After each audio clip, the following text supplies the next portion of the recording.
আইসিডিএফ সালাফি কনফারেন্সের আজকের এই আয়োজনে উপস্থিত সম্মানিত আলোচকবৃন্দ, সম্মানিত আইসিডিএফের দায়িত্বশীল মণ্ডলী, আজকের এই অনুষ্ঠানে উপস্থিত সম্মানিত দিনী ভাই বোনেরা, অনলাইনে যারা আমাদেরকে দেখছেন সম্মানিত দিনী ভাই বোন, আপনারা জানেন যে আল্লাহ সুবহানাহু ওয়া তাআলা আমাদেরকে সৃষ্টি করেছেন এবং সৃষ্টির উদ্দেশ্য কি সেটাও আল্লাহ তাআলা আমাদেরকে বলে দিয়েছেন। কোরআনে কারীমে আল্লাহ রাব্বুল আলামিন এমনভাবে বলেছেন সূরা আয-যারিয়াতের ৫৬ নম্বর আয়াতের মধ্যে, ওয়ামা খালাকতুল জিন্না ওয়াল ইনসা ইল্লা লিয়াবুদুন, আমি জিন এবং ইনসানকে সৃষ্টি করেছি কেবলমাত্র শুধুমাত্র আমার ইবাদত করার জন্য। আল্লাহ সুবহানাহু ওয়া তাআলার ইবাদতই হচ্ছে মূলত আল্লাহ রাব্বুল আলামিনের বান্দাদের জন্য করণীয় কাজ। এর পাশাপাশি এই পৃথিবীতে দুনিয়াতে অনেকগুলো কাজ আছে। আমরা যে শুধু ইবাদত করি তা নয়। আপনারা কি শুধু ২৪ ঘন্টা ইবাদত করেন না অন্য কাজও করেন? একটু আওয়াজ করে বলেন, ২৪ ঘন্টা ইবাদত করেন কে কে? একেবারেই ২৪ ঘন্টা ইবাদত করেন না। এর মধ্যে অন্ততপক্ষে ৬ থেকে ৭ ঘন্টা, ৮ ঘন্টা, ৯ ঘন্টা পর্যন্ত বেশিরভাগ আমরা ঘুমিয়ে থাকি, ঠিক না? তাহলে আমরা ২৪ ঘন্টা ইবাদত করছি না, ২৪ ঘন্টা আমরা ইবাদত করছি না।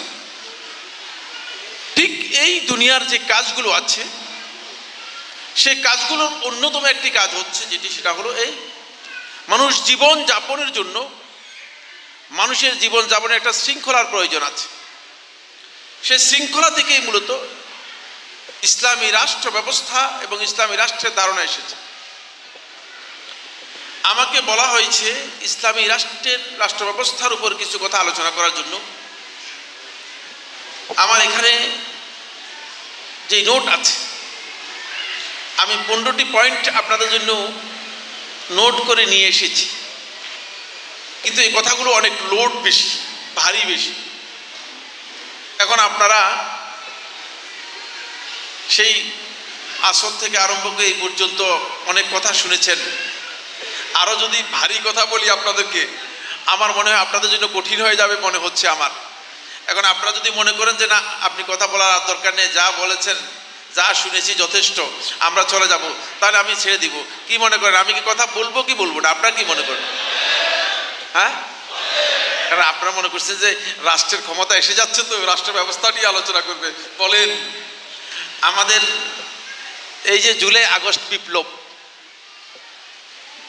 জুলাই আগস্ট বিপ্লবের পরবর্তী এই বাংলাদেশের মানুষ, আবেগী মানুষের অবস্থান এমন হয়েছে যে প্রত্যেকেই মনে করতেছে যে হয়তো আমার টেলিফোন আসবে কিছুক্ষণ পরে, উপদেশটা হয়ে যায় কিনা, ব্যবসা হবে, ঠিক না?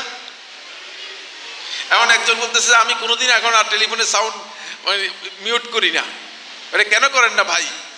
বলছে কোন সময় যে আমাকে টেলিফোন করে বলে যে আসেন আপনি উপদেষ্টা শপথ নেন। আবেগ তো, কোনো সন্দেহ নেই। জুলাই আগস্টের যে বিপ্লব, এটা আল্লাহর পক্ষ থেকে রহমত, এটা আল্লাহর পক্ষ থেকে আমাদের উপর অনেক বড় অনুগ্রহ। এটা আমাদেরকে বিশ্বাস করতে হবে। আল্লাহ সুবহানাহু ওয়া তাআলা যদি অনুগ্রহ না করতেন তাহলে কিছু করার ছিল না, কিছু করতে পারি নাই বা পারবেন না, পারে নেই। কিন্তু মেহেরবানি করেছেন তিনি, আমাদের উপর অনুগ্রহ করেছেন, আমাদেরকে সুযোগ করে দিয়েছেন। কিন্তু এই অবস্থায় কিছু আবেগী লোক আছে, আবার কিছু লোক আছে যাদের ব্রেন মাথায় নয়, হাঁটুতে ব্রেন যাদের, এরকম লোকও আছে। দুই প্রকারের মানুষ আছে। কয় প্রকারের মানুষ বললাম? দুই প্রকারের মানুষ। কয় প্রকার? দুই প্রকার। কিছু আছে অনেক আবেগী লোক, আবার কিছু আছে যাদের ব্রেন মাথায় নয়, ব্রেনটা হাঁটুতে। যারা এই রাজনৈতিক পলিটিক্যাল এই বিশাল যে বিষয়গুলো আছে এগুলো সম্পর্কে যারা জ্ঞান রাখে না, তারা ঠিক রাত্রে স্বাভাবিক নিয়ম অনুযায়ী কথা ছিল সাদা কালো স্বপ্ন দেখবে, এখন রঙিন স্বপ্ন দেখতেছে।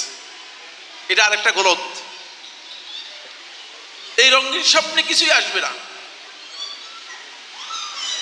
আমি নিজেই মুসলিম হিসেবে কতটুকু নিজেকে পরিচয় দিতে পারছি। একজন মুসলিম হিসেবে আমার নিজের দায়িত্ব, একজন মুসলিম নারী হিসেবে একজন নারীর দায়িত্ব তিনি কতটুকু পালন করতে সক্ষম হচ্ছেন। তিনি যে আমরা যে এত স্বপ্ন দেখতেছি, কি স্বপ্নে দেখতেছি? আপনারা কি মনে করেন না এই উম্মার উপর যখন আযাব আসে, এই উম্মার উপর যখন আল্লাহ সুবহানাহু ওয়া তাআলা কোন জালিমকে মুসাল্লাত করে দেন, কোন জালিমকে আল্লাহ রাব্বুল আলামিন আরোপিত করে দেন, চেপিয়ে দেন, বসিয়ে দেন, তখন কি এটা আমাদের অপরাধের জন্য নয়? কি বলেন? আমাদের অপরাধের জন্যই, এটা অন্যদের অপরাধের জন্য নয়। এটা যারা বুঝতে পারেন নাই তারা ভুল বুঝেছেন। সুতরাং আমাদের কিছু সংশোধনের বিষয়ও আছে। এগুলো আপনাদের লোড নিতে হবে। এখন কথাগুলো যেগুলো বলবো এগুলো খুবই ইম্পর্টেন্ট বিষয়, এবং প্রত্যেকটি কথাই আমি আজকে স্পষ্ট করে বলে দিব। প্রত্যেকটি কথাই এগুলো আজকের যে রাত্রের মধ্যে যেভাবে বলছি, সকাল বেলায় সূর্য উদিত হলে যেভাবে এভাবে হয়তো দেখতে পাবেন।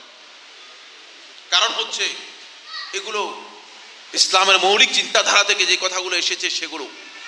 এই জন্য আমার বন্ধুগণ, অসতর্ক ব্যক্তি, অসচেতন ব্যক্তি যারা আসলে জ্ঞানের যে চর্চা করার কথা ছিল সেই জ্ঞানের চর্চা করে না, তারা বেশি আবেগতাড়িত হওয়ার কারণে রাস্তায় বেশিক্ষণ দৌড়াতে পারে না। অল্প কিছু দূর গিয়েই কি হয়ে যায়, তার পথ চলা বন্ধ হয়ে যায়। আমরা যেন এমন না হই, আমাদেরকে সতর্কতা অবলম্বন করতে হবে। আসুন, ইসলামী রাষ্ট্রের মূল পরিচয় কি? প্রথমে ইসলামী রাষ্ট্র কাকে বলে এর আমি যে পরিচয় দিচ্ছি এই পরিচয়টা একটু জেনে নিন। ইসলামী রাষ্ট্রের পরিচয় হচ্ছে একটি কল্যাণমুখী, সেবামূলক, ইসলামী নির্দেশনায় পরিচালিত জাতীয় শৃঙ্খলা ও নিরাপত্তা বিধায়ক প্রতিষ্ঠান। এখানে যে শব্দগুলো বলেছি, 1 নম্বর হচ্ছে ইসলামী রাষ্ট্র হবে কল্যাণমুখী, সেবামূলক। আজকে রাষ্ট্রের থিমের মধ্যে সেবার কোনো নামগন্ধও নেই। রাষ্ট্র হচ্ছে জনগণ থেকে টাকা নিতে পারলে রাষ্ট্র নিজেরা কুক্ষিগত করার চেষ্টা করে, ঠিক কিনা? সেবামূলক রাষ্ট্রের চিন্তা নেই, কল্যাণমুখিতার চিন্তা নেই। ইসলামী নির্দেশনার উপর পরিচালিত হতে হবে। এখন ইসলামী নির্দেশনার উপর রাষ্ট্র পরিচালিত হচ্ছে কিনা? না, হচ্ছে। বরং রাষ্ট্রের যে দিক নির্দেশনাগুলো আছে,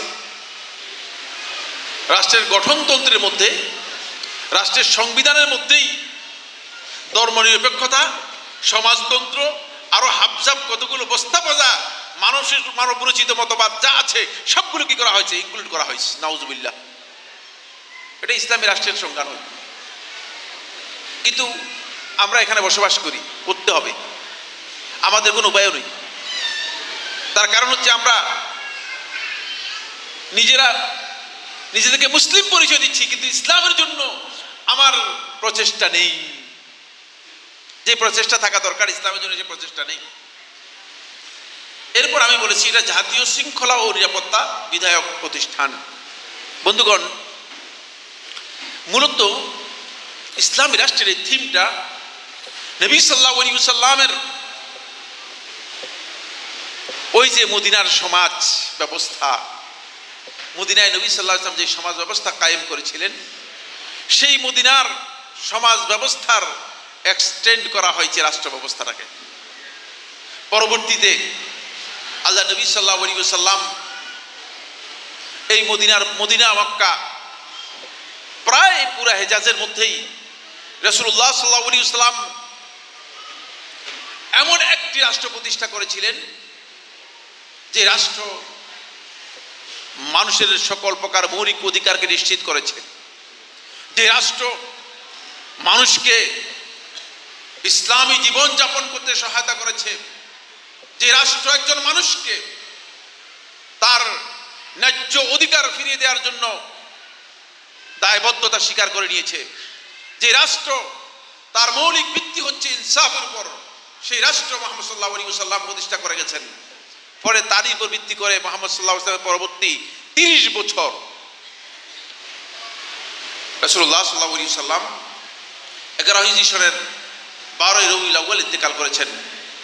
সেখান থেকে আরম্ভ করে একেবারে আলী ইবনে আবি তালিব রাদিয়াল্লাহু তাআলা আনহু 41 হিজরি সনের 17ই রমাদান মারা গিয়েছেন।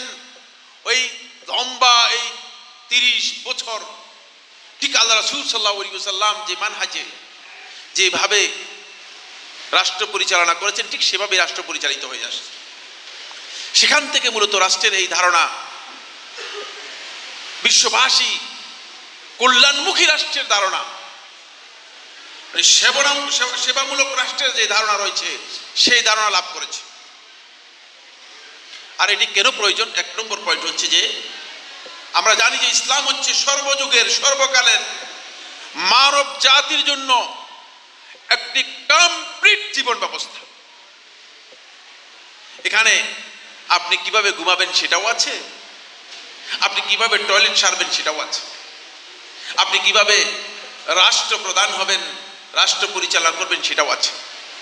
এটা অস্বীকার করার সুযোগ নেই। যারা অস্বীকার করবেন তারা আসলে ইসলাম বুঝেন নাই। যেখানে মুহাম্মদ রাসূলুল্লাহ সাল্লাল্লাহু আলাইহি ওয়াসাল্লাম রাষ্ট্রের প্রধান দায়িত্ব পালন করেছেন অবশ্যই আছে, কিন্তু সেটার পদ্ধতি অবশ্যই আমাদেরকে বিশ্লেষণ করে বের করতে হবে। সেই তরিকা আমাদেরকে জানতে হবে। এই তরিকাগুলো মূল কথার মধ্যে আসবে। দ্বিতীয় নম্বর যে পয়েন্টটি আমাদের বন্ধুগণ, সেটা হচ্ছে এই রাষ্ট্রের, যেহেতু আমরা বলেছি ইসলাম হচ্ছে কমপ্লিট কোড অফ লাইফ, গোটা জীবনের জন্য একটা পরিপূর্ণ জীবন বিধান, জীবন ব্যবস্থা। এই জন্য এরই ভিত্তি করে, এই মূলনীতির উপর ভিত্তি করে ইসলাম মানব জীবনের যত কর্মকাণ্ড আছে এটাকে 2 ভাগে ভাগ করেছে। এটা ফকিহগণ ভাগ করেছেন এবং এই ভাগটাই যথার্থ। একটি হচ্ছে ইবাদত আর একটি হচ্ছে মুআমালাত। ইবাদতগুলো মানুষ একমাত্র আল্লাহর সন্তুষ্টির জন্য করবে, দুনিয়ার কোনো কিছুর জন্য নয়। আর মুআমালাতগুলো ব্যক্তি পালন করবে তার ব্যক্তিগত স্বার্থের কারণে। আপনি বাজারে গিয়ে বাজার করেন, কোনো জিনিস বিক্রি করেন অথবা কিনে আনেন, এটা আপনার ব্যক্তিগত স্বার্থের সাথে জড়িত।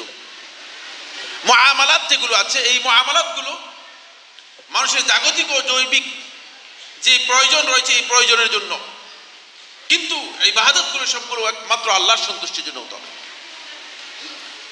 যতক্ষণ পর্যন্ত মানুষ এটা না বুঝবে, ইবাদত এবং মুআমালাতকে একসাথে করে ফেলবে, ততক্ষণ পর্যন্ত রাষ্ট্রের যে কনসেপ্ট রয়েছে সে কনসেপ্ট তাদের কাছে স্পষ্ট হবে না। আমার বন্ধুগণ, আমি বলেছি যে আল্লাহ সুবহানাহু ওয়া তাআলা বলেছেন যে মানুষকে আল্লাহ তাআলা যে উদ্দেশ্যে সৃষ্টি করেছেন সেটা হচ্ছে ইবাদতের জন্য। তাহলে মুআমালাতটা এখানে মুখ্য নয়। এখান থেকে আপনি খুবই স্পষ্ট একটি ধারণা নিতে পারবেন, খুবই স্বচ্ছ ধারণা নিতে পারবেন। এখানে মুআমালাত আপনার উদ্দেশ্য নয়, ইবাদত হচ্ছে একমাত্র আল্লাহ তাআলার পক্ষ থেকে আল্লাহর বান্দাদের কাছে একমাত্র উদ্দেশ্য। যদি মুআমালাত উদ্দেশ্য না হয় তাহলে মুআমালাত কি কারণে? মুআমালাতের কারণ হচ্ছে আপনার নিড, প্রয়োজন। অবশ্যই আপনাকে মুআমালাত করতে হবে। যেমন আমার আলুর প্রয়োজন, আমার চালের প্রয়োজন, আমার গোশতের প্রয়োজন, অবশ্যই আমাকে বাজার থেকে কিনতে হবে। মুআমালাত হচ্ছে আমার প্রয়োজনের সাথে জড়িত, কিন্তু ইবাদত আমার প্রয়োজনের সাথে জড়িত নয়। ইবাদত হচ্ছে আল্লাহ তাআলার সন্তুষ্টির জন্য। আল্লাহ রাব্বুল আলামিন আমাদেরকে বাউন্ড করেছেন, যদি বান্দা হতে হয়, যদি বান্দা থাকতে হয় তাহলে আমার ইবাদত করতে হবে, তাহলে আমার ইবাদত করতে হবে। আর যদি ইবাদত না করেন বান্দা থাকবেন? আপনার কি বান্দা থাকবেন? কিন্তু মুআমালাতের ক্ষেত্রে যদি আপনি আলু না কিনে, যদি বাজার থেকে আপনাকে বাড়ি থেকে হয়তো আপনার ওয়াইফ বলে দিয়েছে আলু নিয়ে আসবেন, আলু না কিনে যদি পটল নিয়ে আসেন, তাহলে কি বাড়িতে আসলে মারবে? হ্যাঁ, মারবে না। বলতে না, আজকে আলু ভালো লাগে না, পটল নিয়ে আসছে। মুআমালাতটা হচ্ছে মুখ্য বিষয় নয়। মুআমালাত আপনার প্রয়োজনের সাথে জড়িত বিষয়। এই কনসেপ্ট কি আপনাদের কাছে স্পষ্ট হয়েছে কিনা? কার কাছে স্পষ্ট নেই? জি, যেভাবে বলেছেন আমার মনে হয় যেন স্পষ্ট হয় নাই। আসলে স্পষ্ট হয়েছে কিনা? একেবারে স্পষ্ট হতে হবে। কারণ হলো আপনি যদি এটা না বুঝেন তাহলে পরের কথাগুলো আমার মোটেও বুঝবেন না, পরের কথাগুলো আরো কঠিন। আমাকে এটা আগে নিশ্চিত হতে হবে যে মুআমালাত আমার মূল উদ্দেশ্য নয়। আল্লাহ রাব্বুল আলামিন বান্দাদেরকে সৃষ্টি করেছেন মুআমালাতের জন্য নয়। মুআমালাত তাদের প্রয়োজন, এই জন্য তারা করবে। সেই মুআমালাতের একটা দিক হচ্ছে মূলত রাষ্ট্র ব্যবস্থা। এটা ব্যবস্থা হচ্ছে মুআমালাতের একটা দিক। আসুন এবার আসি দ্বিতীয় পয়েন্টের পরে তৃতীয় নম্বর পয়েন্টে যাচ্ছে। 3 নম্বর পয়েন্ট যেটা সেটা হলো এই, বন্ধুগণ, ইসলামী রাষ্ট্র এটা কোনো থিওক্রেটিক বা পুরোহিততান্ত্রিক রাষ্ট্র হবে না। অনেকে মনে করছে যে মোল্লা মৌলবীরা গিয়ে মানে ইসলামী রাষ্ট্র কোনো পুরোহিত বিষয় না, এটা পুরোহিততান্ত্রিক নয়। মোল্লা, পুরোহিত, ইমাম, ধর্মীয় নেতা তারা আল্লাহর নামে অথবা আল্লাহর খলিফা হয়ে শাসন করার ক্ষমতা বা সুযোগ নেবেন, তাদেরকে দেওয়া হবে, এটি ইসলামী ধারণা নয়, এটা গলত ধারণা। আপনি বলবেন যে কি বলছেন? হ্যাঁ, এটাই গলত ধারণা। কারণ আল্লাহ সুবহানাহু ওয়া তাআলা এই ক্ষমতা আল্লাহ রাব্বুল আলামিন নিজেই কি করেন? নিয়ন্ত্রণ করেন। কুলিল্লাহুম্মা মালিকাল মুলক তুতিল মুলকা মান তাশা ওয়া তানজিউল মুলকা মিম্মান তাশা। আপনি যাকে চান মালিকানা দেন, যাকে চান তাকে রাজত্ব দেন, আর যাকে চান না তার কাছ থেকে ছিনিয়ে নেন। এটা আপনাকে বিশ্বাস করতে হবে। এখানে কি আপনাদের এই ব্যাপারে কোনো সন্দেহ আছে? কারো সংশয় আছে? খবরদার, তাহলে আপনি ভুল বুঝবেন, আপনি আল্লাহ সম্পর্কে আপনার ধারণা গলদ হয়ে যাবে। এই জায়গায় আপনাকে অবশ্যই থামতে হবে। যতক্ষণ পর্যন্ত আপনার ওই ক্ষমতার জন্য আল্লাহ তাআলা যেটা চান, আল্লাহ রাব্বুল আলামিন যে মার্কআপ করে দিয়েছেন, সেই মার্কআপ যতক্ষণ পর্যন্ত আপনি পূর্ণ করতে না পারবেন, আপনাকে আল্লাহ তাআলা ক্ষমতা দেবেন না। আল্লাহর উপর জোর করে মানে আমরা বাংলাদেশের মানুষরা মিছিল করে আল্লাহকে বলবো যে আল্লাহ ক্ষমতা দেন, ঠিক কিনা? বাংলাদেশ তো মিছিলের জাত। সেদিন আমাদের এক শেখ আসছেন রিয়াদ থেকে, এই 3 দিন বা 4 দিন আগে, তার সাথে বসলাম। বলে তোমাদের এই জাতি তো মিছিলের জাতি, কোথায় কোথায় মিছিল। বলে মানে বের হলাম, দেখি যে এখানেও মিছিল, ওখানেও মিছিল, মিছিল ছাড়া কোনো জায়গায়। আমাদের অভ্যাস হয়ে গিয়েছে, আমাদের আবেগ বেশি, আমাদের রাজনৈতিক উস্কানি দিলেই আমরা মিছিলে বের হয়ে যাই। কিন্তু আমাদের বিবেক আমরা কম খাটাই। আমাদের বিবেককে খাটাতে হবে। বন্ধুগণ, এখানে আপনাকে খেয়াল রাখতে হবে যে আল্লাহ সুবহানাহু ওয়া তাআলা যাকে মনে করবেন তাকে আল্লাহ তাআলা ক্ষমতা দেবেন। আল্লাহ রাব্বুল আলামিনকে প্রশ্ন করার অধিকার কারো আছে? হ্যাঁ, প্রশ্ন করতে পারবেন? কোন অধিকার নেই। কিন্তু আপনি আল্লাহ তাআলার কাছে বলতে পারেন যে আল্লাহ, আপনি মেহেরবানি করে আমাদের উপর অনুগ্রহ করুন, আমাদের উপর এমন ব্যক্তিকে আপনি আমাদের ক্ষমতায় বসান যে আমাদের উপর জুলুম করবে না, যে আমাদের উপর দয়া করবে। এমন ব্যক্তিকে আমাদের উপর ক্ষমতা বসান যে আমাদের হক নষ্ট করবে না।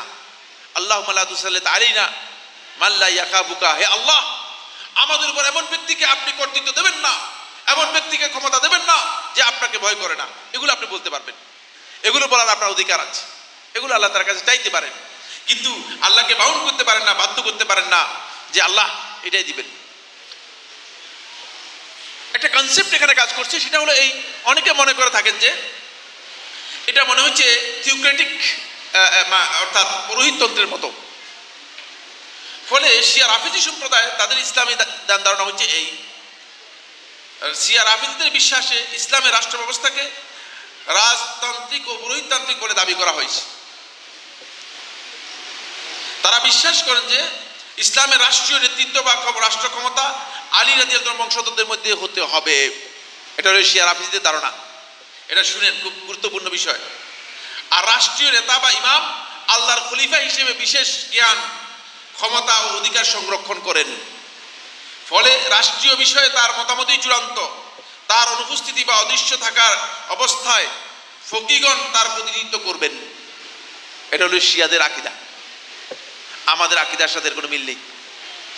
আমরা মনে করে থাকি যে আল্লাহ রাব্বুল আলামিন আল্লাহর বান্দাদের মধ্য থেকে যে কোনো ব্যক্তিকেই আল্লাহ তাআলা পছন্দ করলে তাকে ক্ষমতা দিতে পারেন। আমরা এর জন্য আল্লাহ তাআলার কাছে দরখাস্ত করব।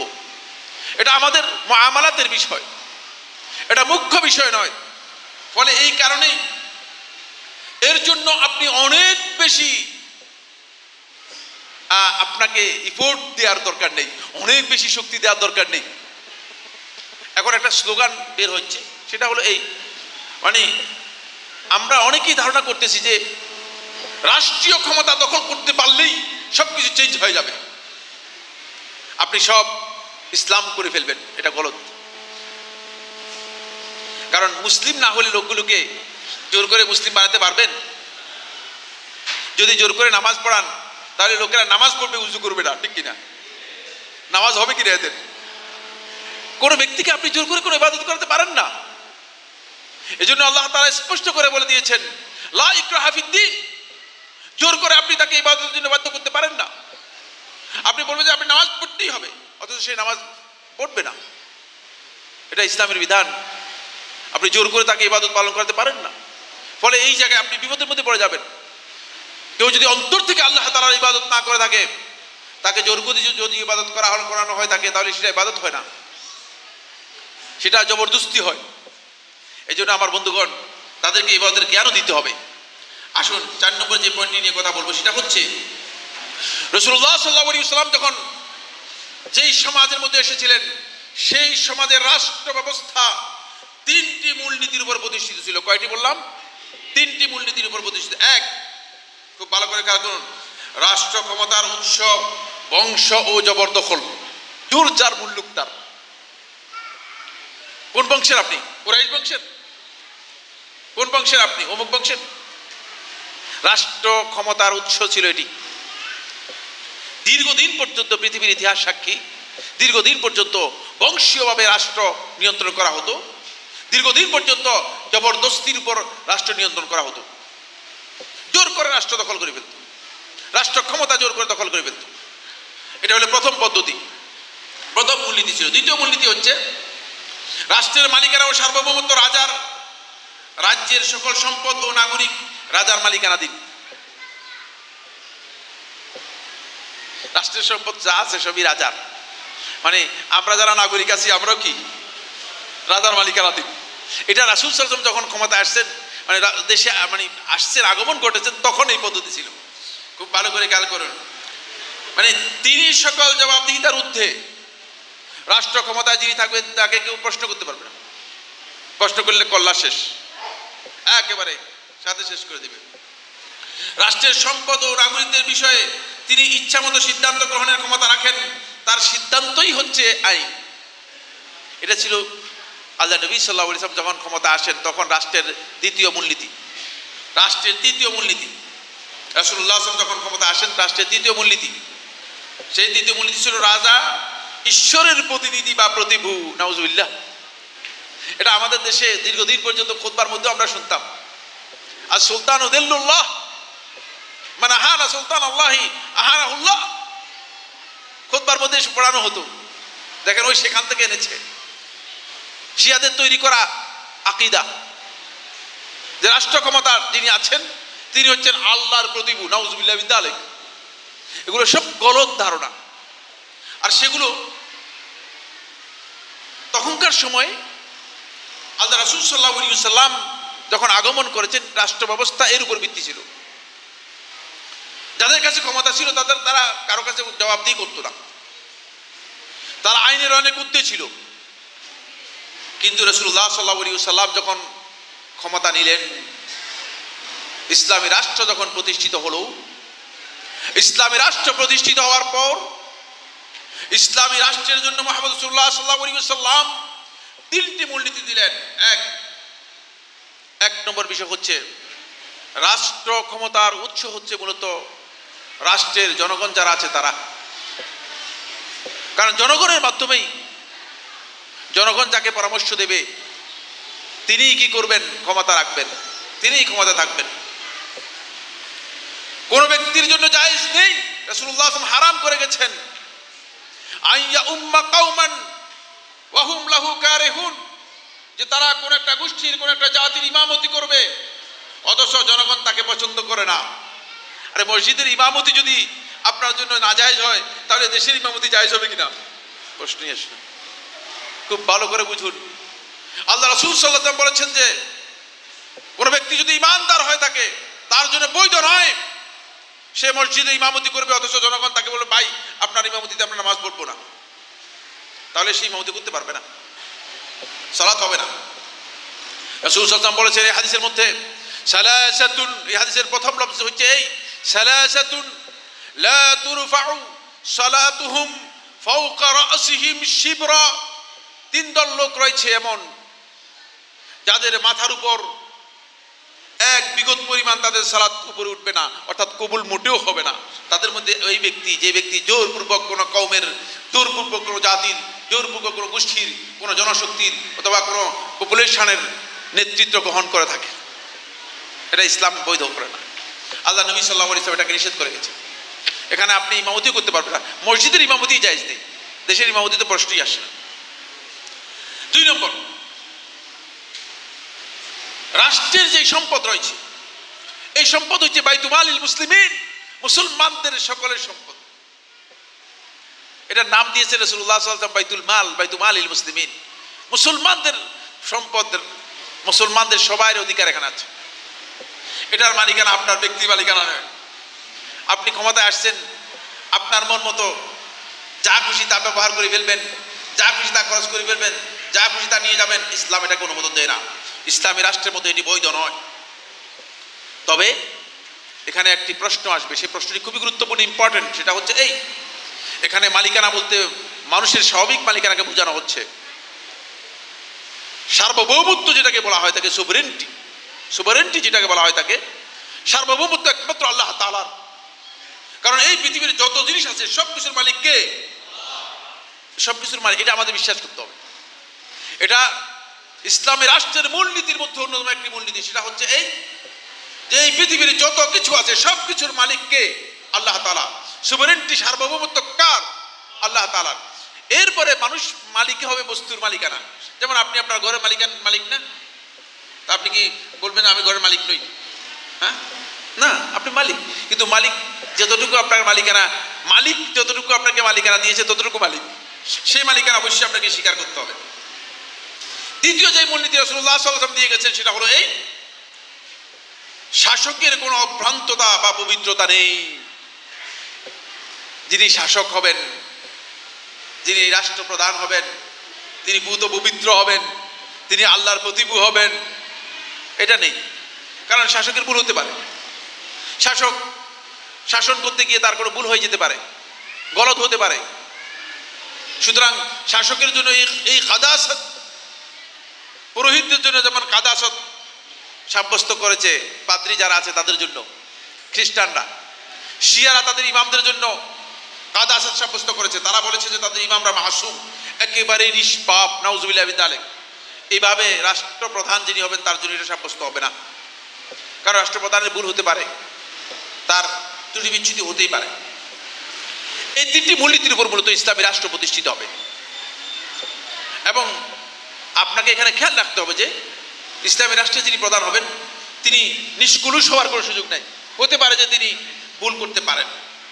আসেন, এরপরে যে পয়েন্টটি আমি আলোচনা করব সেটা হচ্ছে, একটি গলত ধারণা আমাদের মধ্যে প্রচলিত আছে, সেটা হলো ইসলামের দৃষ্টিতে শাসক মানে এরা হচ্ছে আল্লাহর খলিফা। এই যে বক্তব্য, এই বক্তব্য মোটেও শুদ্ধ নয়। মানুষ আল্লাহ রাব্বুল আলামিনের পক্ষ থেকে নিযুক্ত, দায়িত্বপ্রাপ্ত। খলিফা বলতে আল্লাহ তাআলা তাদেরকে খলিফা হিসেবে কি করেছেন? সৃষ্টি করেছেন। কিন্তু মানুষ আল্লাহর খলিফা মানে আল্লাহ তাআলার স্থলাভিষিক্ত হয়েছেন, এই ধারণা ইসলামী ধারণা নয়, এটা নিষিদ্ধ। হাফেজ ইমাম আবু ইয়ালা আল মৌসিলি রাহিমাহুল্লাহ তাআলা আল হাকামুস সুলতানিয়াতে বিষয় বিস্তারিত আলোচনা করেছেন। শাইখুল ইসলাম ইবনে তাইমিয়া রাহমাতুল্লাহ আলাইহি তার আসিয়াসা শরিয়ার মধ্যে বিষয় বিস্তারিত আলোচনা করেছেন। বিশুদ্ধ বক্তব্য হচ্ছে মানুষ আল্লাহর পক্ষ থেকে নিয়োগপ্রাপ্ত, মনোনীত, আল্লাহর পক্ষ থেকে দায়িত্বপ্রাপ্ত। আমরা আল্লাহর পক্ষ থেকে বিভিন্ন দায়িত্ব আল্লাহ তাআলা আমাদেরকে দিয়েছেন, কিন্তু আল্লাহর স্থলাভিষিক্ত হয়েছেন নাউজুবিল্লাহ, অথবা আল্লাহর প্রতিনিধি হয়েছেন, অথবা আল্লাহর খলিফা, এই কথাগুলো শুদ্ধ নয়। এগুলো আমাদের সমাজে ব্যাপকভাবে প্রচলন, এবং দেখা যাচ্ছে যে অনেক মানুষই মনে করছেন যে আপনি যদি বলেন যে রাষ্ট্র পরিচালনার জন্য আপনি আল্লাহর খলিফা হয়ে গিয়েছেন, এটা গলত। আল্লাহ রাব্বুল আলামিন আপনাকে দায়িত্ব দিয়েছেন, আল্লাহ সুবহানাহু ওয়া তাআলা ভালো মনে করেছেন, দায়িত্ব দিয়েছেন। এরপরে আমার বন্ধুগণ, একটি বিষয় আমাদেরকে জানতে হবে যে ইসলামী রাষ্ট্র ব্যবস্থায় আলেম ওলামা যারা ছিলেন তারা কখনো ধর্মের নামে রাষ্ট্রীয় ক্ষমতা দখল করেন নাই। ইসলামের ইতিহাস পড়ে দেখুন, আমি আপনাদেরকে বলে গেলাম, আজকে আমি বলেছি যে শেষ সময় আমি আসছি, কিছু ভারী কথা বলবো, অনেক লোড বেশি। আলেম ওলামারা কখনো ধর্মের নামে, ইসলামের নাম দিয়ে ক্ষমতা দখল করেন নেই। তারা কোরআন এবং হাদিসের মূলনীতি মানুষের কাছে ব্যাখ্যা করেছেন, কোরআন হাদিসের প্রচার করেছেন, তারা দাওয়াতি কাজ করেছেন, দ্বীনের মেসেজগুলো মানুষদের কাছে দিয়েছেন। সেই ক্ষেত্রে তারা স্বাধীনভাবে মানুষের কাছে আল্লাহ এবং তার রাসূলের যে বক্তব্য আছে সেগুলো পৌঁছিয়েছেন। যারা এদের ব্যাখ্যাগুলো গ্রহণ করেছে, শাসকরা এই ব্যাখ্যা গ্রহণ করেছে, কেউ কেউ তারা সেই অনুযায়ী পরিচালিত হয়েছেন। আর যারা ব্যাখ্যা গ্রহণ করেন নাই, তারা ক্ষতিগ্রস্ত হয়েছেন, তাদেরকে নসিহত করা হয়েছে। হয়তো কেউ নসিহত গ্রহণ করেছেন, কেউ নসিহত গ্রহণ করেন নাই। ইসলামের ইতিহাস সাক্ষী, এভাবে ইসলামের ইতিহাসে এটি হয়েছে। এরপরে যে মূলনীতি সেটা হচ্ছে রাসূলুল্লাহ সাল্লাল্লাহু আলাইহি ওয়াসাল্লাম সর্বপ্রথম পৃথিবীর ইতিহাসে পরামর্শ ভিত্তিক প্রতিনিধিত্বমূলক একটি রাষ্ট্র ব্যবস্থা চালু করেছেন, যেখানে আল্লাহ তাআলা কোরআনের মধ্যে বলেছেন ওয়া আমরুহুম শুরা বাইনাহুম, তাদের বিষয়গুলো, তাদের রাষ্ট্রীয় বিষয়গুলো, তাদের গুরুত্বপূর্ণ বিষয়গুলো আপনি তাদের সাথে পরামর্শ করবেন। পরামর্শ করবেন কেন? ওহী নাজিল হচ্ছে যার কাছে। ওয়া শাওয়িরহুম ফিল আমর, তাদেরকে তাদের মৌলিক বিষয়ে আপনি পরামর্শ করুন। রাসূলুল্লাহ সাল্লাল্লাহু আলাইহি ওয়াসাল্লামের কাছে ওহী নাজিল হচ্ছে, অথচ আল্লাহ রাব্বুল আলামিন বলছেন হে আল্লাহ রাসূল আপনি পরামর্শ করুন। দেখেন, তার কারণ হচ্ছে কিয়ামত পর্যন্ত উম্মত যেন শিক্ষা নিতে পারে,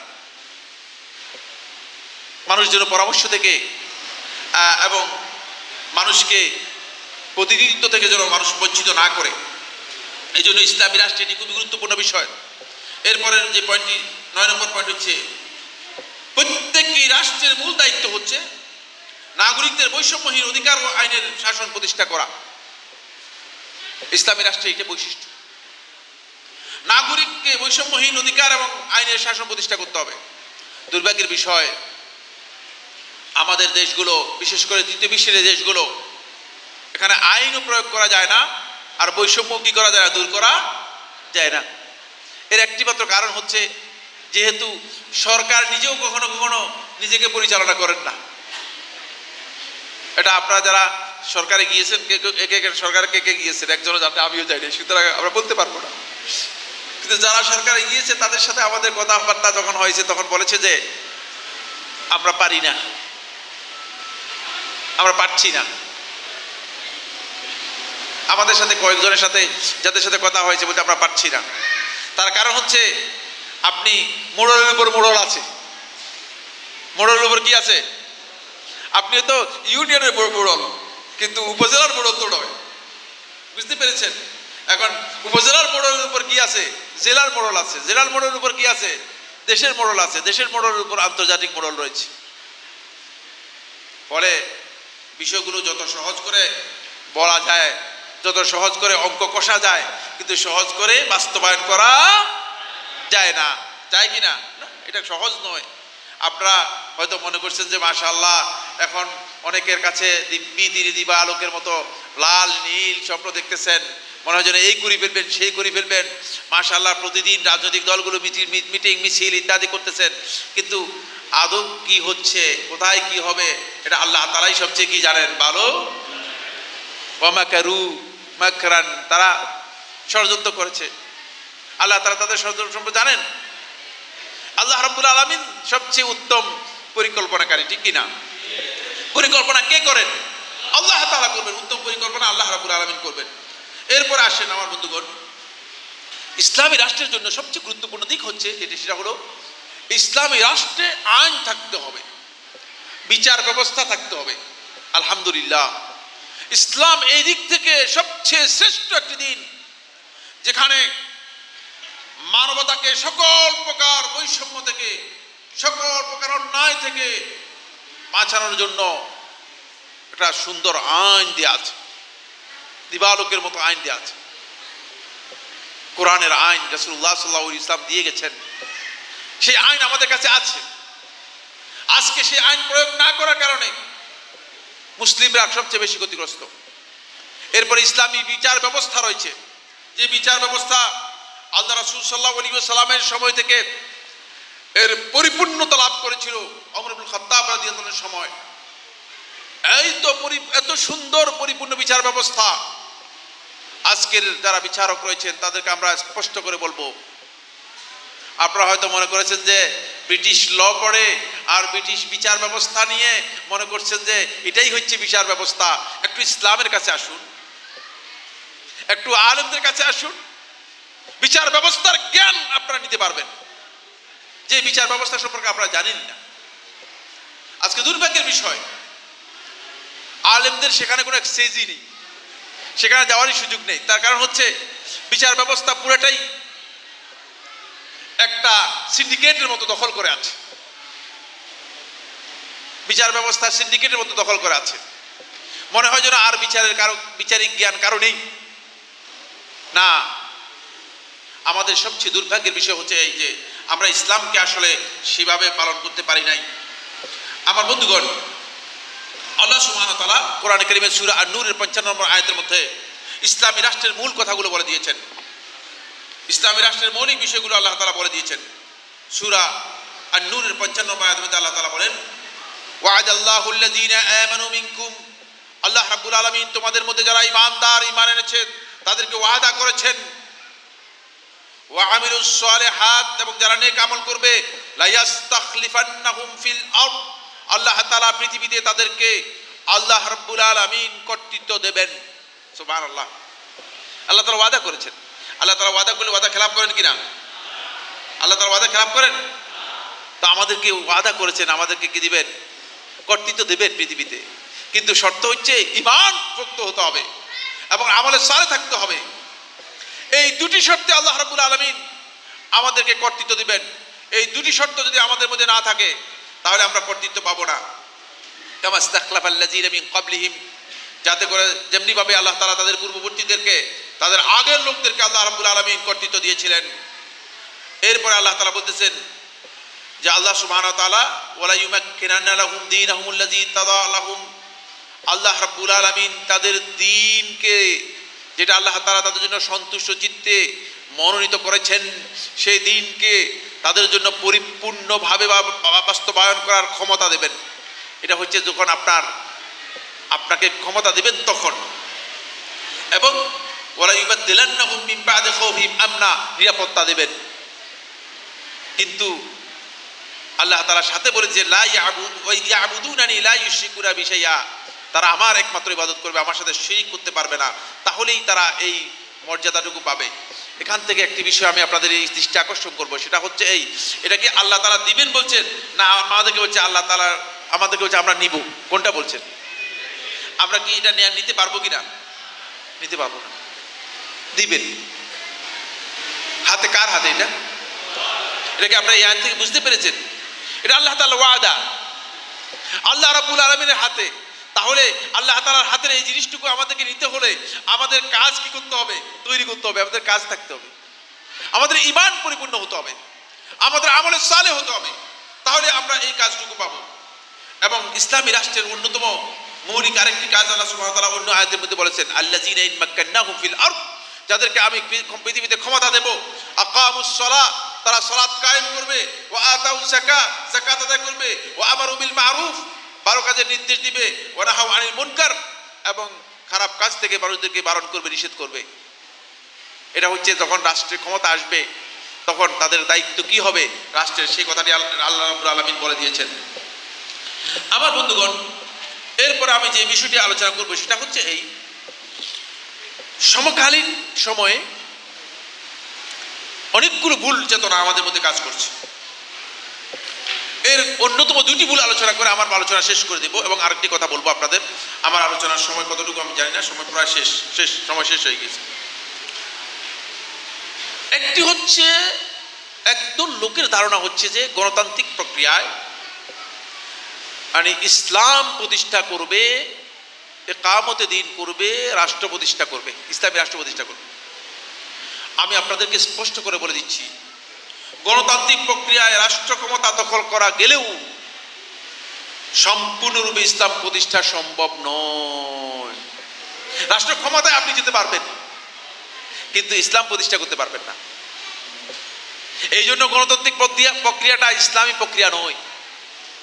কারণ হচ্ছে আপনি যদি গণতান্ত্রিক প্রক্রিয়া যান, তাহলে আপনি হয়তো 40% ভোট পেয়ে আপনি কি হলেন, সরকার গঠন করলেন। তাহলে আপনার বিরুদ্ধে কতজন লোক আছে? কতজন? আপনাকে অঙ্ক বুঝেন না? আমার বক্তব্য বুঝতে পারতেছেন তো না? যদি 40% লোক পেয়ে, ভোট পেয়ে আপনি ক্ষমতায় যান, ক্ষমতা দখল করলেন, কিন্তু 60% লোক আপনার বিরুদ্ধে থাকার কারণে আপনি কি ইসলাম তাদের উপর কমপ্লাই করতে পারবেন? ইসলাম তাদের উপর আপনি চাপিয়ে দিতে পারবেন? এরা বলবে যে আমরা চাই না। তাহলে আপনাকে অবশ্যই চিন্তা পরিবর্তন করতে হবে। ক্ষমতা দখল করতে পারবেন গণতান্ত্রিক প্রক্রিয়ায়, কিন্তু গণতান্ত্রিক প্রক্রিয়া ইসলাম পরিপূর্ণ প্রতিষ্ঠা হবে না। এই জন্য বন্ধুগণ, ইসলামের মূল নীতি হচ্ছে দুটি। এক নম্বর হচ্ছে আপনি দাওয়াতি কাজ করবেন, মানুষদেরকে ইসলামের দিকে দাওয়াতের কাজ করবেন, ইসলামের বক্তব্যগুলো মানুষের কাছে পৌঁছাতে হবে। দ্বিতীয় নম্বর কাজ হচ্ছে আল্লাহ রাব্বুল আলামিনের তাওহীদকে প্রতিষ্ঠা করা, শিরককে পরিপূর্ণরূপে মূলোৎপাটন করা। এই দায়িত্ব যদি আপনি পালন করেন, আল্লাহ রাব্বুল আলামিন ওয়াদা দিচ্ছেন, ইন তানসুরুল্লাহ ইয়ানসুরকুম, যদি তোমরা আল্লাহকে সাহায্য করো, আল্লাহ তাআলা তোমাদেরকে সাহায্য করবে, আপনি সাহায্য পাবেন। দুর্ভাগ্যের বিষয় হচ্ছে যে আমরা মৌলিক কাজ বাদ দিয়ে এখন আমরা বেশিরভাগ মিছিলে সময় দিচ্ছি, ঠিক কি না? এখন যদি আজকে আপনাদেরকে বলা হতো এখানে মিছিল আছে, অমুক টমুক আসবে, দেখতেন যে লোক ভরপুর হয়ে যেত। কিন্তু এখানে আজকে লোকের সংখ্যা ভরপুর না হওয়ার কারণ একটাই, সেটা হচ্ছে এই বলছে যে এখানে যারা আসবে তারা এমন ইম্পর্টেন্ট কিছু না। আমরা ইসলামটাকে ধারণ করতে পারি নাই। আমাদের দুর্ভাগ্যের বিষয়, মানুষ ইসলামটাকে ধারণ করতে পারে নাই। আমরাও মানুষের কাছে ইসলামের যে মেসেজ রয়েছে, ইসলামের যে বার্তা রয়েছে, যেভাবে পৌঁছানোর কথা ছিল সেভাবে পৌঁছাতে পারি নাই, ফলে এই অবস্থা তৈরি হয়েছে। আমার বন্ধুগণ, যদি আপনি সত্যিকার ইসলাম প্রতিষ্ঠা করতে চান, তাহলে দিবারাত্রি আজকে থেকে আপনাকে পরিশ্রম করতে হবে, দাওয়াতি কাজ করতে হবে, মানুষের কাছে ইসলাম পৌঁছাতে হবে, মানুষ ইসলাম চাইতে হবে। মক্কার যারা ছিল, মক্কার ওই মুশরিকরা আল্লাহ রাসূল সাল্লাল্লাহু আলাইহি ওয়াসাল্লামকে চায় নাই, ইসলামও চায় নাই। মক্কায় কি ইসলাম প্রতিষ্ঠা হয়েছে? মক্কায় কত বছর ছিলেন রাসূল সাল্লাল্লাহু আলাইহি ওয়াসাল্লাম? 13 বছর ছিলেন। 13 বছর হয় নাই, সেটা রাসূলুল্লাহ সাল্লাল্লাহু আলাইহি ওয়াসাল্লাম মদিনায় আসার 2 বছরের মাথায় একেবারে ইসলাম প্রতিষ্ঠা হয়ে গেছে। দেখছেন? কারণ ওই লোকগুলো চেয়েছে, রাসূলুল্লাহ সাল্লাল্লাহু আলাইহি ওয়াসাল্লাম যাদেরকে প্রেরণ করেছিলেন তারা দাওয়াতি কাজ করেছেন। আবু সালামা রাদিয়াল্লাহু আনহু দাওয়াতে একেবারে পরিপূর্ণরূপে নিজেকে লিপ্ত রেখেছিলেন। মুসাব ইবনে উমাইর রাদিয়াল্লাহু আনহু দাওয়াতে লিপ্ত ছিলেন। আল্লাহ রাসূল সাল্লাল্লাহু আলাইহি ওয়াসাল্লামের হাতে বায়াতুস সানিয়া, দ্বিতীয় বায়াতে যারা হাতে হাত দিয়ে বায়াত করেছিলেন, তারা সবাই ঘরে ঘরে ঘরে গিয়ে ইসলামের দাওয়াত পৌঁছিয়েছেন। ফলে ইসলামের দাওয়াত যখন পৌঁছানো হয়েছে, মানুষগুলো যখন ইসলামকে বুঝতে পেরেছে, ইসলামের সৌন্দর্য বুঝতে পেরেছে, ইসলাম যে মানবতার কল্যাণের জন্য মানুষদেরকে ডাকে, এই মেসেজগুলো যখন তাদের কাছে পৌঁছেছে, তখন তারা বলেছে যে হ্যাঁ, আমরা চাই ইসলাম। এমনকি উপস্থিত ইহুদি যারা ছিল, 3টা ইহুদি দল ছিল। কয়টা? 3টা ইহুদি দল ছিল, বনু নাজির, বনু কাইনুকা, বনু কুরাইদা। এই ইহুদি দল পর্যন্ত রাজি হয়েছে, বলছে না, আমরা ইসলামের অধীনে থাকবো। দেখেন, তাদের কাছে মেসেজ বুঝাতে পেরেছে, যেহেতু আল্লাহ রাসূল সাল্লাল্লাহু আলাইহি ওয়াসাল্লাম সেই মেসেজ দিয়েছেন। কিন্তু আজকে আমরা মানুষের কাছে পৌঁছতে পারি নাই, মানুষের কাছে দাওয়াত দিতে পারি নাই, বরং আমরা উল্টা দিক থেকে, আমরা উপর দিক থেকে আমরা ট্রিটমেন্ট চালাচ্ছি। নিয়ম হচ্ছে, গাছে যদি পানি দেন, গাছের পানি কি মাথা থেকে উপর থেকে দেন না নিচে থেকে দেন? আমরা গাছের উপর থেকে পানি দেওয়ার জন্য চেষ্টা করতেছি, উল্টা কাজ করতেছি, গলত। বন্ধুগণ, নিজেদের সংশোধনে আসতে হবে। দ্বিতীয় নম্বর যে বিষয়টি, সেটা হলো, যেটা বলবো, সমকালীন সময় সবচেয়ে গলত একটি কনসেপ্ট ইসলামী রাষ্ট্রের সাথে যুক্ত হয়ে আছে, সেটা হলো অনেকেই মুসলিম রাষ্ট্র আর ইসলামী রাষ্ট্র দুটাকে আলাদা করে দেখতেছেন। এটা গলত, এটা একান্ত ব্যক্তিগত গবেষণা, গলত গবেষণা। এই গবেষণার কোনো ভিত্তি নেই। 1400 বছরের ইতিহাস আপনি যখন দেখবেন, তখন আপনি দেখবেন যে অবশ্যই ইসলামী রাষ্ট্র যেগুলো ছিল, কম বেশি ত্রুটি বিচ্যুতি থাকবেই। একেবারেই মানে আপনি যেটা চাচ্ছেন সেটা আপনি আপনার ঘরেও করতে পারবেন। আপনি একটা আওয়াজ করে পারবেন? আপনার সন্তানকে আপনি ঠিক করতে পারতেছেন না, আপনি আপনার স্ত্রীকে ঠিক করতে পারতেছেন না। আপনার স্ত্রীকে যখন নেকাব করার কথা বলেন, আপনার স্ত্রী আপনাকে দেখা বলে যে তুমি মিয়া, তুমি কে, আমারে কি করতেছো? একজন স্বাধীন মানুষ, আমাকে কিসের মধ্যে ঢুকাচ্ছ? আপনি আপনার ঘরকে পর্যন্ত সামলাতে পারতেছেন না, আর আপনি বলতেছেন যে আপনি পুরো মানে দেশের সমস্ত মানুষকে আপনার কথার অধীনে নিয়ে আসবেন। এটা সহজ বিষয় না, এগুলো জানতে হবে, এগুলো জানতে হবে। এই জন্য আমার বন্ধুগণ, আমাদেরকে এই বিষয়গুলো বিবেচনায় আয় নেই, তারপরে খেয়াল রাখতে হবে যেটা, সেটা হলো এই, এখন আরেকটা স্লোগান খুব শোনা যায়, এই স্লোগান আপনারা বেশি দেন। আপনারা রাস্তায় গিয়ে মানুষের গাড়ি পুড়ে ফেলেন আর বলে যে জিহাদ করে আসলাম, ঠিক কিনা? হ্যাঁ, আমি জিহাদের বিপক্ষে নয়, জিহাদের পক্ষের লোক। জিহাদ করেন, কিন্তু জিহাদ বুঝতে হবে, জিহাদ বুঝে জিহাদ করেন। না বুঝে যদি জিহাদ করে থাকেন তাহলে আপনি গলত জিহাদ করেছেন। আপনি একজন মানুষের গাড়ি পুড়ে ফেলেছেন, একটা জ্বলন্ত গাড়িতে আপনি একটা পেট্রোল বোমা মেরে দিয়ে মানুষদেরকে হত্যা করে ফেলেছেন, আর আপনি মনে করতেছেন আপনি জিহাদ করেছেন। আপনি কি আসলে জিহাদ করেছেন? কি জিহাদ করেছেন আপনি? কাদের সাথে জিহাদ করেছেন? কে আপনাকে জিহাদ করতে বলেছে? বন্ধুগণ, এই বিভ্রাটের মধ্যে থাকার কারণে আজকে উম্মাহ আসলে ইসলামের প্রকৃত কনসেপ্ট তাদের কাছে নেই। ফলে তারা মনে করছে যে আমাদের গুরু দায়িত্ব হচ্ছে ইসলামী রাষ্ট্র প্রতিষ্ঠা করা। না, গুরু দায়িত্ব হচ্ছে আপনার আগে তাওহীদ প্রতিষ্ঠা করবেন নিজের মধ্যে, জনগণের মধ্যে, সমাজের মধ্যে, তারপরে দাওয়াতি কাজ করবেন ইসলামের সৌন্দর্যের। মানুষ ইসলাম চাইবে, তাহলে আল্লাহ রাব্বুল আলামিন আপনাকে কি করবেন? রাষ্ট্র আল্লাহ তাআলা উপহার হিসেবে দেবেন, আল্লাহর পক্ষ থেকে গিফট পেয়ে যাবেন, রাষ্ট্র, ইসলামী রাষ্ট্র। আপনি জানেন মুহাম্মদ সাল্লাল্লাহু আলাইহি ওয়াসাল্লাম মক্কায় 13 বছর পর্যন্ত শুধুমাত্র তাওহীদের দাওয়াতি কাজ করেছেন, আর কোনো দাওয়াতি কাজ করেছেন কিনা? এমনকি ইবাদত পর্যন্ত ফরজ করা হয় নাই। শুধুমাত্র 13 বছর মুহাম্মদ সাল্লাল্লাহু আলাইহি ওয়াসাল্লাম তাওহীদের দাওয়াতি কাজ করেছেন। আর যখন এই তাওহীদ পরিপূর্ণরূপে মানুষের কাছে প্রতিষ্ঠিত হয়েছে, তাওহীদের জ্ঞান মানুষ অর্জন করতে পেরেছে, ইসলাম সম্পর্কে বুঝতে পেরেছে, ইসলামের সৌন্দর্যের জ্ঞান মানুষ বুঝতে পেরেছে, মানুষগুলো বলছে আমরা ইসলাম চাই, এবং আল্লাহ তাআলা গিফট দিয়ে দিয়েছেন। মুহাম্মদ সাল্লাল্লাহু আলাইহি ওয়াসাল্লাম গেলেন 1 বছর, দ্বিতীয় বছর 16 মাসের মাথায় ইসলামী রাষ্ট্র প্রতিষ্ঠা হয়ে গেল। গিফট এসে গেল, গিফট এসে গেল। এই গিফট এভাবে আসবে, কিন্তু আপনি ইসলামী রাষ্ট্র প্রতিষ্ঠার যেই মানে কথা মানুষদেরকে বলছেন, সেটা যদি আপনি বলেন যে ইসলামী রাষ্ট্র প্রতিষ্ঠা করতেই হবে, এটাই আমার দায়িত্ব, তাহলে আপনি যদি প্রতিষ্ঠা না করতে পারেন তাহলে আপনি কি করলেন? এটা আমার দায়িত্ব নয়, এটা ইবাদত নয়, এটা মুআমালাতের বিষয়। ইসলাম এটাকে মুখ্য বিষয় হিসেবে দেখেনি।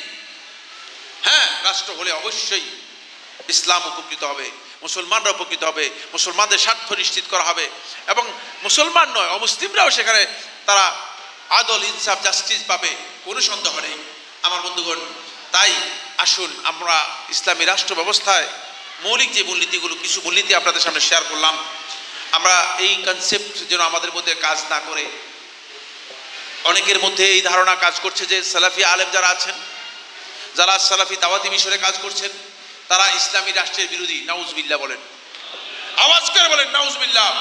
আমি আজকের এই মজলিস থেকে স্পষ্ট করে বলে দিতে চাই, যারা সালাফি দাওয়াতের কাজ করে থাকে তারা ইসলামী রাষ্ট্রের বিরোধী নয়, ইসলামী রাষ্ট্রের বিরোধী নয়। তারাও চায় ইসলামী রাষ্ট্র হোক, কিন্তু ইসলামী রাষ্ট্র হতে হলে যেই পদ্ধতিতে ইসলাম চায় সেই পদ্ধতি ছাড়া অন্য কোনো পদ্ধতি হতে পারবে কিনা? হ্যাঁ, আদৌ কি সম্ভব? না, অন্য কোনো অবস্থায় সম্ভব নয়। আপনি যখন গণতান্ত্রিক পদ্ধতিতে যাবেন, তখন গণতন্ত্রের মধ্যে যে সমস্ত ইসলাম বিদ্বেষী, ইসলাম বিরোধী বক্তব্য আছে, সেগুলো আপনি কি মেনে নিয়ে যাবেন নাকি সেগুলো বাদ দিয়ে যাবেন? অবশ্যই আপনাকে সেগুলো বাদ দিতে হবে, সেগুলো অবশ্যই আপনাকে কি করতে হবে? বাতিল করতে হবে। সুতরাং আপনাকে প্রথম পদ্ধতি জানতে হবে। এই পদ্ধতি নিতে হবে আপনাকে মুহাম্মদ রাসূলুল্লাহ সাল্লাল্লাহু আলাইহি ওয়াসাল্লামের দাওয়াতি মিশন থেকে। এই পদ্ধতি নিতে হবে আপনাকে সাহাবায়ে কেরামদের দাওয়াতি মিশন থেকে। এই পদ্ধতি আপনাকে নিতে হবে রাসূলুল্লাহ সাল্লাল্লাহু আলাইহি ওয়াসাল্লামের রেখে যাওয়া যে সুন্নাহ রয়েছে, আলাইকুম বিসুন্নতি ওয়া সুন্নাতিল খুলাফায়ে রাশিদিন মাহদিয়িন তামাসসাকু বিহা ওয়া আদ্দু আলাইহা বিন নওয়াজিজ। রাসূল সাল্লাল্লাহু আলাইহি ওয়াসাল্লাম যেভাবে বলেছেন যে আমার সুন্নাত এবং আমার খোলাফায়ে রাশিদিনের যে সুন্নাত রয়েছে, সেই সুন্নাতকে আঁকড়ে ধরো, তাহলে তোমরা পথভ্রষ্ট হবে না। সেই জায়গায় যেতে হবে, তাহলে আপনি দেখবেন যে বিভ্রান্তির পর। কিন্তু আপনি যদি কিছু গণতন্ত্র, কিছু রাজতন্ত্র, কিছু সমাজতন্ত্র, কিছু স্বৈরতন্ত্র, কিছু মনগড়াতন্ত্র, কিছু যাজকতন্ত্র সব মিলিয়ে যদি আপনি চান যে ইসলাম করবেন, ইসলাম পালন করতে পারবেন? ইসলাম পালন করতে পারবেন না। আমার মনে হয় আমি আর কথা বলবো না। আমার সামনে একটি আপনাদের কাছে একটা আমার আবেদন আছে, সেই আবেদনটা কি শুনবেন আপনারা? আমি কি আবেদনটা করতে পারি?